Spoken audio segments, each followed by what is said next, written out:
Jakina da opil guztiak daudela goxoak, baina gaur bati erreparatuko diogu zehazki. Aramendia etxera etorri gara, gozo giltza lantegira, eta hemen inglesitoak egingo ditugu gaur.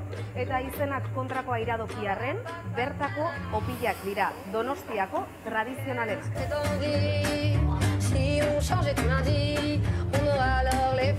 Ni Javi prest nago. Lanean hasteko inglesitoak egiteko. Zuik dituzu orduan? Lagunduko dizut uste badiazu. Zu bakarrik orduan txiko zut. Bakarrik ez. Zein da lehenengo pausua? Jarri behar dugula azukrea eta ura egosten. Principios errez, ez? Bai. Bueno, orduan utzi behar dugula egosten, 10 minutu gutxi gara bera. Eta berako dizut almibarra minbarrun. Eta zu bitarten noaztu. Almendra hautsa da hori. Hutsa, bai.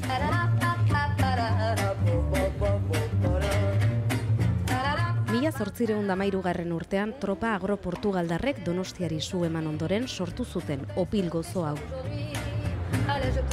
Jateko gutxi zuten orduan hirian, eta ogi apurrak azukrearekin nahasiz egiten zuten opila. Eta zein dugu guk aldatu dugu zerbait, gauza posttradizional bat gozoa egiteko.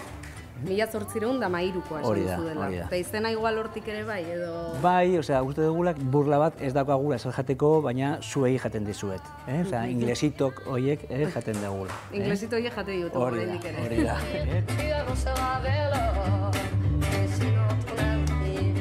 Hemen ordu ere. Hori da.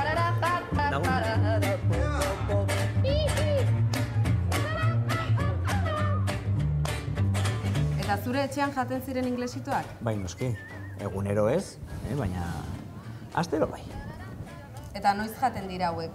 Bata, un tentempié, un ez dakit, un snack. 11 kaldea, edo 6 kaldea.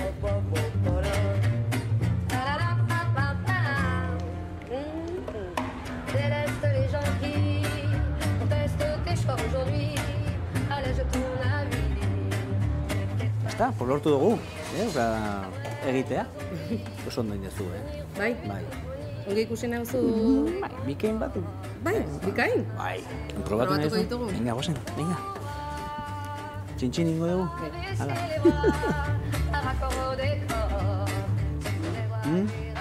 Honetan, bai, bueno. Bikaino ere bai. Bueno, bai. Joder, probatu eta gozatu.